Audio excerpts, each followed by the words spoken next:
this match? Yeah, I know I'm at this level. I know how I do against senior level guys. I know how I've been competing in the room. We got some guys that can be national champs, and I know how I pair up against them. And I think it was just a matter of going out there and making it happen. I've had some weird losses. Like winning by a few points. Let it come to a few seconds, and I lose it. I think going into this match, I was like, I'm just gonna freaking let it fly. Just 30-second goes, keep scoring, 1 point, next point, just keep going. And, I know that I'm at that level. The atmosphere is pretty crazy here. It's wild. They're Yeah. really loud. How did you feel wrestling in that environment? It didn't seem to faze you at all. It's so fun. This is the stuff that we dream of, right? Like growing up, this is like we watch all these duels. I've seen Oklahoma State duels since I was, 5, 6 years old, and it's like this is the type of arena I wanted to be in. Last year I got to wrestle in Carver Hawkeye, and this year I got to wrestle here. I think Penn State is coming up. I don't know. I forget if they're at Stanford, but this is literally what I dream of doing. Competing on the biggest stages in the world, and it's exciting stuff. It's good stuff. The crowd is fun. You talked about your losses. A week ago, you lost to David Evans of Utah Valley. How do you turn around and then major the number 2 guy in the country after that? No, it's all mindset. I think my eyes, obviously, I'm going to say I think I'm a lot better than David Evans. I think that's a match I can go out there and score a lot more points. I think it's a matter of going into the match and making a decision to go out and keep scoring points. I think, like I said, leaving it to like a few seconds and letting guys come back, and that mindset's got to be just keep scoring. I know I can score on anybody in the world. I know I have some of the best attacks out there, so just keep rattling those off and keep pushing my tank, keep pushing my pace, keep scoring points. Yeah, the talk about you, Aden, I mean, what you did this spring turned a lot of heads. You were right there to make the team. You beat our rep, Real Woods, twice. He went on to win a world bronze medal. How do you get that? There's the talk like, all right, can you translate to folk style? Yeah. How have you worked to make that switch? Yeah. Right? I mean, I got some great guys in the room. Got some great coaches, some of the best guys on top. Knox is a freaking animal on top. So I got the guys to work on my top and bottom game.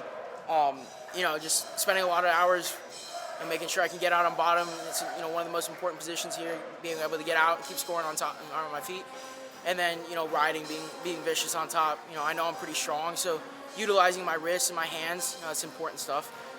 That was what stood out to me, honestly. More than anything, your ability to, you weren't just controlling center, you really moved him around in a way I didn't expect coming into this match. How much of that has been a focus for you in the last couple months? Yeah, taking ground is important. You saw it last year, Lovett versus NCAA finals. It's like the center is so important. You control the center, you control the match. It's a big mental thing too. The way the crowd reacts to a guy that's on the edge, keeping that center is really important, and just keeping them reacting. Like I said, I'm so confident in my attacks. I know I can score on anybody in the world. And so just being able to keep pressuring forward and getting to those attacks and maintaining that center, and guys will just break, naturally.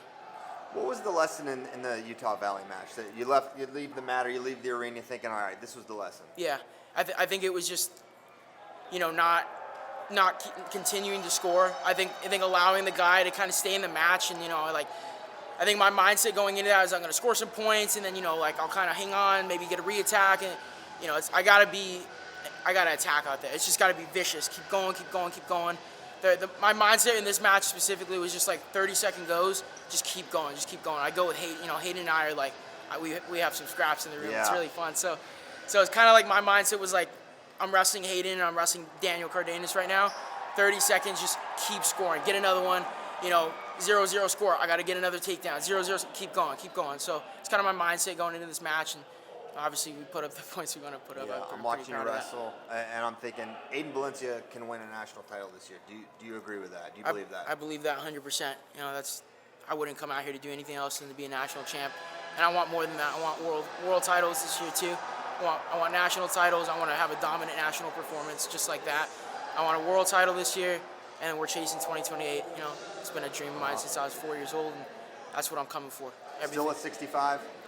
We're gonna see, man. I'm dude, getting up there. That's what I'm thinking. Oh man, I'll tell you what. I'm nervous about that cut. Yeah, no. That's spring's problem. We'll think about that later. I think Olympics, I don't see myself growing to 74. Yeah. So I think I just got to be disciplined about my my intake and stuff like that. This summer, I was kind of thinking to myself, I'm gonna get to 49. I was targeting a certain weight, and I was like lifting like twice a day, 5 days, it's like 10 lifts a week. And I freaking just got up there and I was like, okay, 65 is gonna be hard to get down to, but we'll see. Yeah. I think we can make it happen. Just All gotta right, let's go watch Garvin lock it. Let's do it. Let's go. Thanks.